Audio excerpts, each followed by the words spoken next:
Hey folks, welcome back to my channel, The Free Spirit Lawyer. We are back on my porch. We're gonna stay here as long as we can while I'm living in this house and the weather is porch friendly.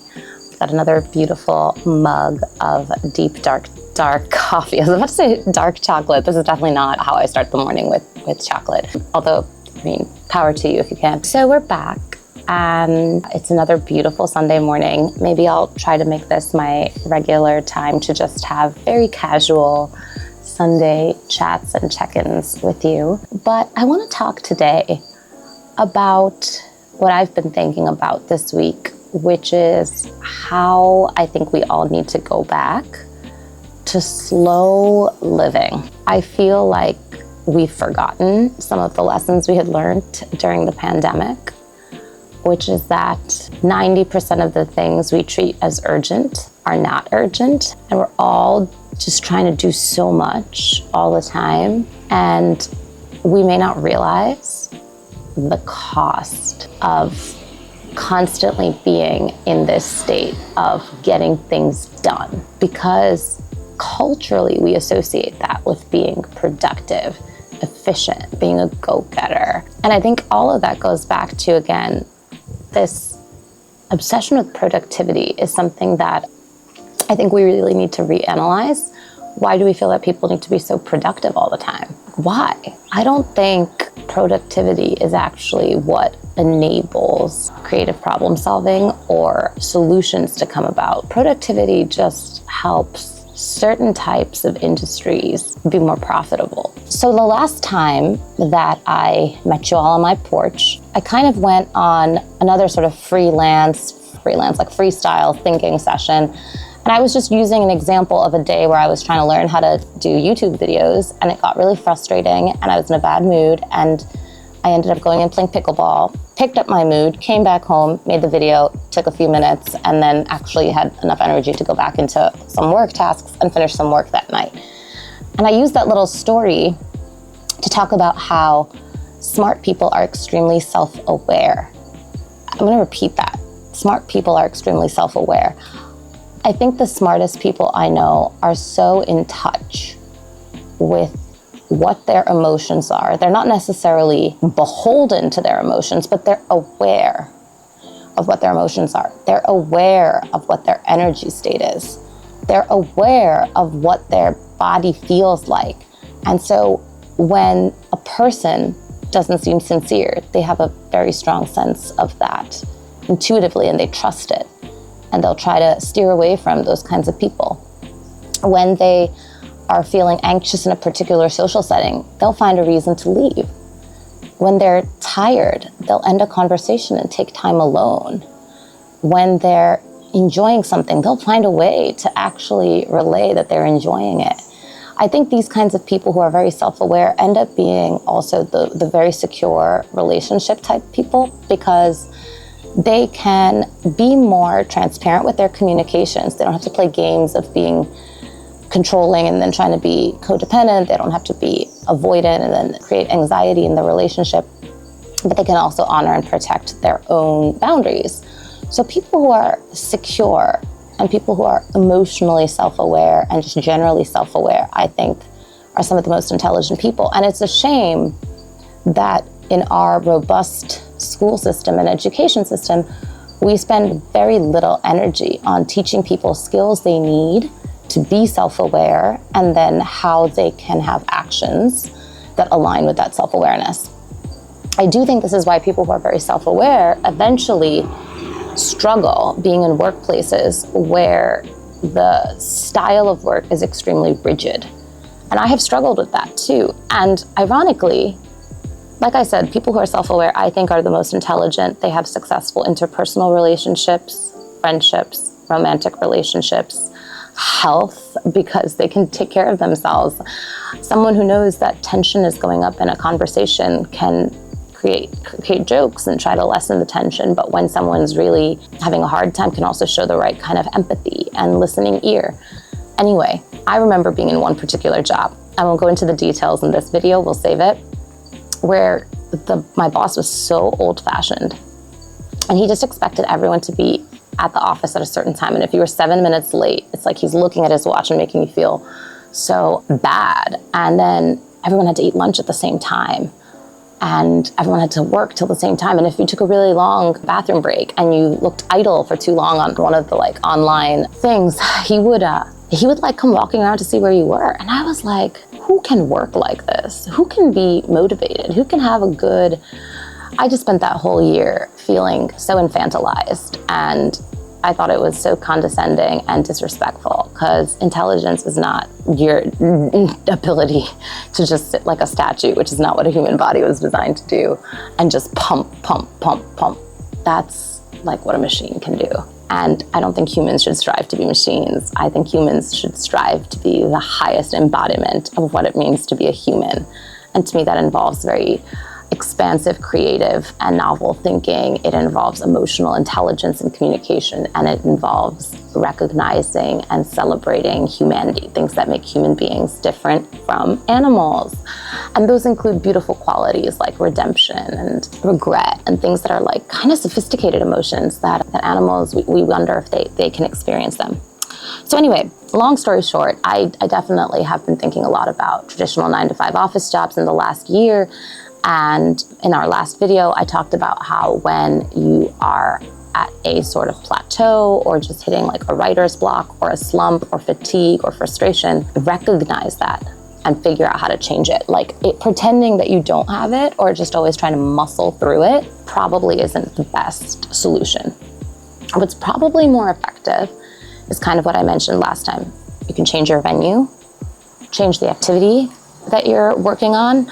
I used to sometimes find that I was at such a like writer's block in this one job I was just describing that I would just want to change the case I was working on for a little while. Like I have due dates and research on all these cases, and I would just try to change the case for a little bit to just create, and I would get in trouble for that. I was told I had a problem with authority because I just needed to like mentally get out of one case that I've been staring at for hours and hours and switch into another case. And it was this little environment where there was one boss and a bunch of people working for him. And I was like, man, I can't even look for validation right here, because everyone around me seems to be totally fine with just putting their head down and like doing the assignment that he said.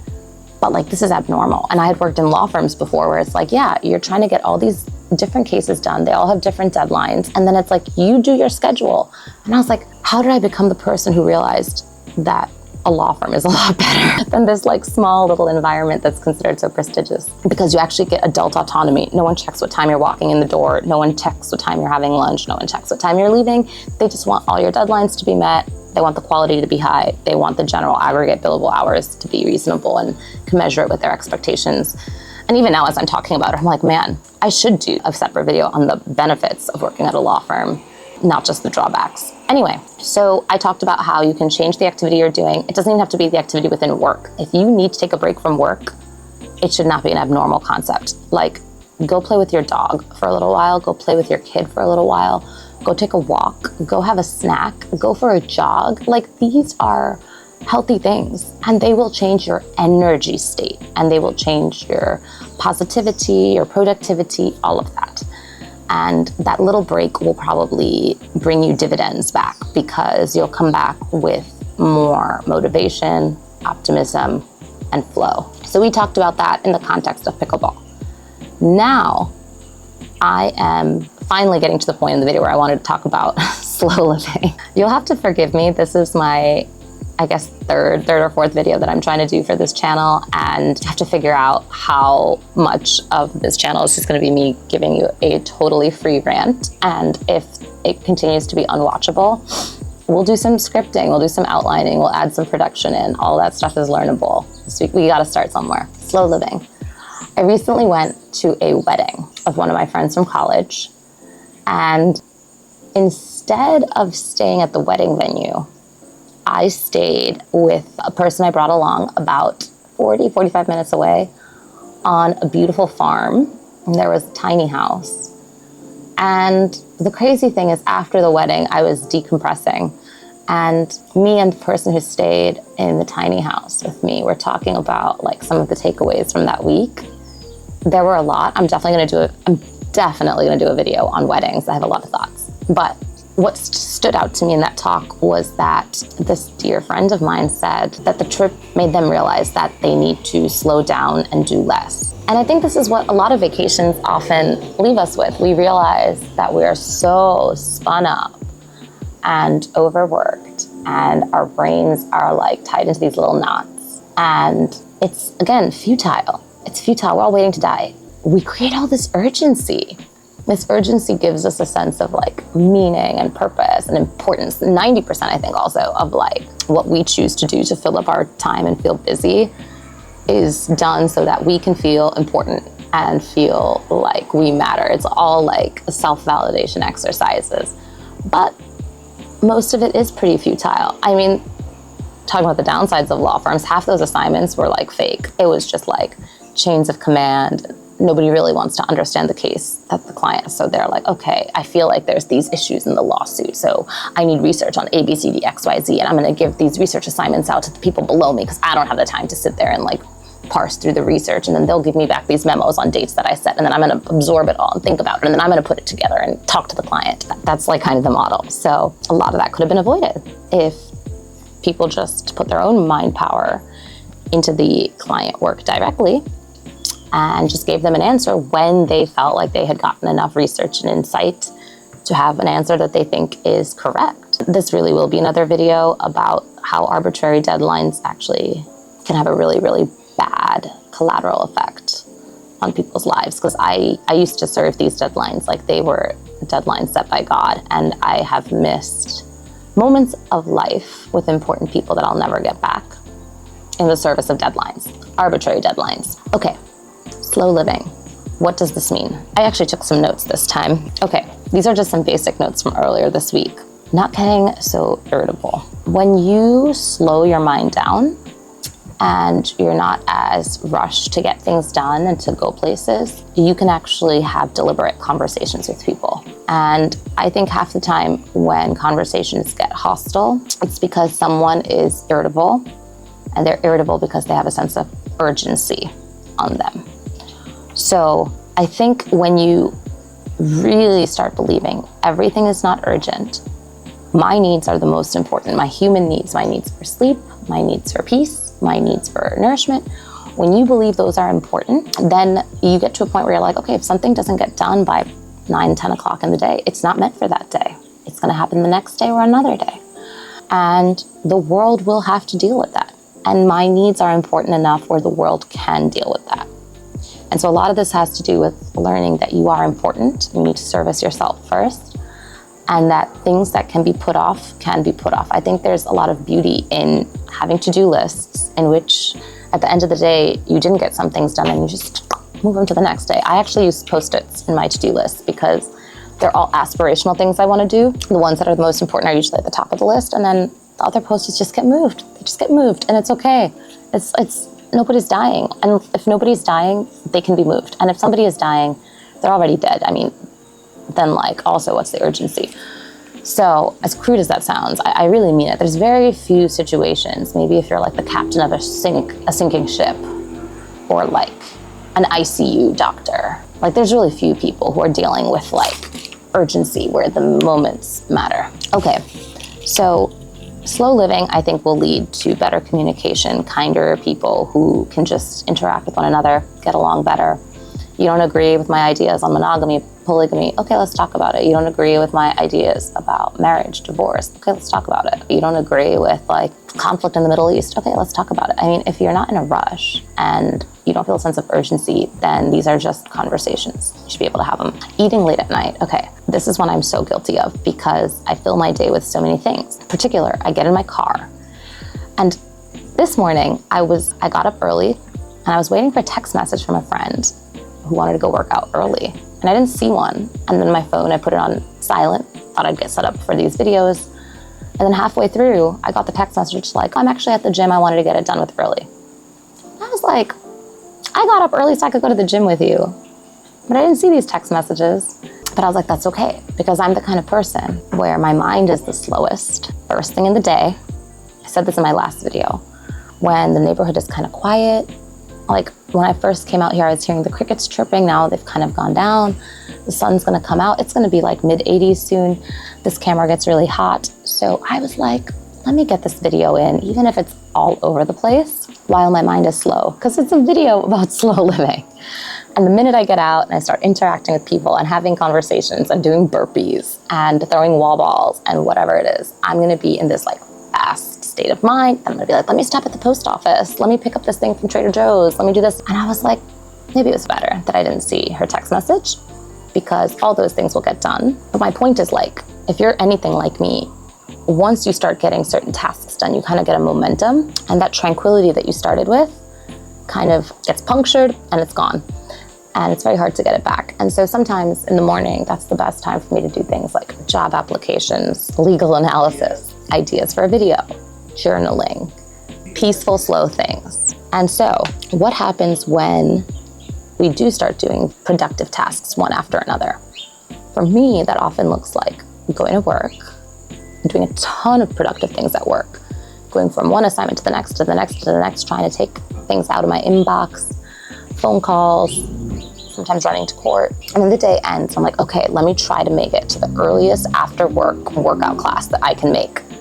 So then I'm rushing in traffic to get to the workout class, and I'm like, who do I need to talk to on the phone that I haven't spoken to? Is it, maybe it's my mom, maybe someone else. And so then I'm on the phone while driving in traffic, and then we get to the gym, and then I'm like, oh my God, they've already started stretching. Let me quickly change my clothes, get into this workout. Then I feel bad because I've missed some of the stretching and hurt myself, but then I rush through the workout, and then after that, I'm like, you know what, now my heart rate's up, my energy's up, let me get a little extra workout in here. And so then I'll do like a bonus workout.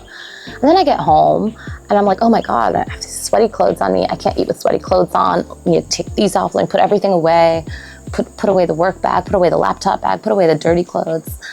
And then I'm like, okay, now let me take a shower. And then I'm like, let me prep my food. And so I'm like eating my first proper meal at like 9 p.m. And that's not normal either. And the body's like, we're exhausted. We're running on fumes. We want to sleep. Now you're giving us a ton of food. And I'm like, I don't want to do it this way. But I don't think I should not eat anything. Sometimes I do. But like, again, the problem is that we're not doing slow living. It shouldn't be so much squeezed into a day. There's too many phone calls and emails. Like, kind of goes back to this European idea that's always been, you know, the idea of people in Europe to actually taking a lunch break, stepping outside, going somewhere. Here, I just never feel like doing it. I don't want to waste money, and I have to do those tasks anyway. It's not like that culture that is in Europe, but also in countries like Pakistan and Asia, where I'm from, where like the things that don't get done, you just tell everyone around you, like, sorry, didn't get to it, we'll get to it later. Like, it's almost like there's this expectation that like certain amounts of things will get done that day. And so most of us, at least people like me, are like, well, if I go and take a lofty like lunch break, my to-do list isn't actually any shorter. People expect me to get this much work done today. So now I just have to take that time and add it to the end of my day, which is when I'm trying to go to the gym and do all the other stuff. And so it becomes this vicious cycle of like extreme productivity. And in the process, we never give our brains time to decompress. We never actually give ourselves nourishment at the times that our body needs it.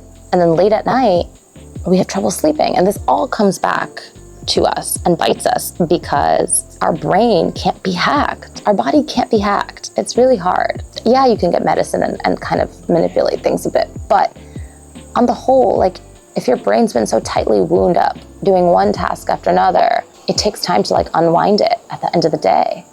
It hasn't relaxed. Same thing with the body. And honestly, like, that's why I have a hard time even working out at the end of the day, because the body gets all wired up. And I'm like, it's gonna take me hours to like wind my body back down, bring the heart rate down, yes, but like the muscles need to relax. Like, they're tense. They're tense. They just done all this like, you know, a high impact exercise. They need to like totally relax, let go of any tension. Same thing with the brain, same thing with the breath, same thing with the heart. These things are all wound up and they're not getting unwound. And it's like the time for unwinding doesn't exist in our society. And I do think that the majority of health problems we have, and the majority of relationship problems we have, are coming from this fast living lifestyle. This lifestyle where we're trying to do too much all the time, rush, rush, rush, go, go, go. And it is toxic productivity. So, you know, I look at some of these other notes I took on slow living. I strongly believe, and I don't practice this, but it's what I aspire to in my future life, that we should be having a life that's flexible enough where we are making fresh food for each meal. I don't think that grabbing food on the go, having frozen meals from Trader Joe's that you stick in a microwave, this isn't, to me, like healthy living. And it's sad that I think of like my cousins and family in a country like Pakistan, like a totally chaotic third world country, and they eat mostly fresh food for each meal. I've visited a lot of Asian countries, like in Bhutan, I'm pretty sure that children are required to bring a hot lunch by law to school every day. And so you see children walking with like these like containers that keep the rice hot and have like curries and stuff in them, because they don't believe that children should be eating processed food or like cold packed lunches. You can't even find things, like you're not gonna find cold cuts in Bhutan. So we sit here and we're just machines. We're just trying, and it's like we pat ourselves on the back for how good of a machine and it blows me away. It blows me away. I mean, why would you want to be a machine? It's like, I read this meme the other day, and it kind of stuck in my head that like women have been trying so hard to prove that they're as good at all these things as men are, when really we should be trying to celebrate how we are different.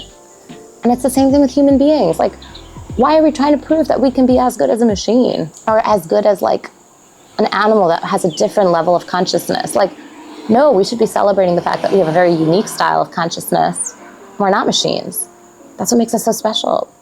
I want to finish having lived my life on this planet, however long I was meant to be on it. And I really celebrated all the different colors of being a human being. And the funny thing is, this desire of wanting to do all those things, I don't think the route to doing all the great things you get to do as a human being is through toxic productivity. It's not like, okay, now let me run to all these other countries and now let me check this off my box and this off my box and this off my box. No, I actually think it's similar to what we learn in CrossFit, which is like, it's something like slow is smooth and smooth is fast or something. But the idea is that actually when you do things slower and you have the right technique and you pace yourself, you end up doing the whole workout movement better. So I think it's the same thing. Like, having a rich human lived experience is actually about being less frenetic. So like when I travel, I tend to not move around a lot. My favorite form of traveling is to go to one place and stay there for a month at a time. And honestly, in the last couple of years, I'd say even just living in different places, I lived in different states 1 to 3 years at a time. Get into a place, make some friends there. Find a way of exercise there that you enjoy. Like, have some dinners and some shared meals with the same people. Follow their lives for a little bit and they'll follow your lives for a little bit. It's really nice. We all kind of want a witness to our lives, as Susan Sarandon once said in Stepmom, which is something I always loved. Live slow and you'll live more full. This talk went in so many different directions, honestly, but I just wanted to get this general idea out there that I do think that our lives are so diminished when we're just trying to do so many things all the time, and we're not taking the time to pause and unwind and appreciate the little things that we're doing, decompress after each action. I feel like after every action, whether it's a mental or physical action, there should be like a decompressing, like corollary. And I think our relationships are a hot mess. I'm meeting people who are on like their 3rd or 4th divorce. And it's like, I think if people were living slowly, they'd be more thoughtful. The emotional intelligence and communication problems would like go down. And then again, I think people find themselves on these like treadmills and career tracks they don't know how to get out of. The fast living is very conducive to shopping. And so people find themselves in a lot of debt because it was like, rush, rush, rush. I have to buy this thing. Oh my God, someone else has bid on it. I need to get the house first. So I just went $100,000 over my budget. And now I have all this stuff. Own less stuff. Say yes to fewer people and engagements during the day, because inevitably you will not get to everything on your list. And if you do a few things, you're going to want to decompress from those things. If I have one spontaneous, serendipitous, great conversation with a cashier or someone, like yesterday I met someone at a guitar store, so nice, ended up talking for a long time. I was tired after that conversation. I was supposed to have a FaceTime with one of my friends from college, and I was like, I can't, because I love you, but I'm actually, my emotional battery has kind of been depleted now, and I need to get it back up so that I can have another great conversation with you. So yeah, say yes to less. Move the Post-it to the next day. It's okay if it doesn't get done that day. If you're allowed to ask for an extended deadline, I know in some industries that's hard. I've actually gotten very comfortable asking for deadlines from the court. I've noticed the federal court's actually really good, the judges at least, at moving things out if they can't make certain dates. So I do take that as some good modeling. And as long as no one is dying, no one's rights are being violated, no one's being vastly harmed, even if you have thoughts that you want to share with someone, you can have those thoughts at a different time. If it's not a good time for you or them and you're not in the right emotional state, have that conversation a few days later. It's okay.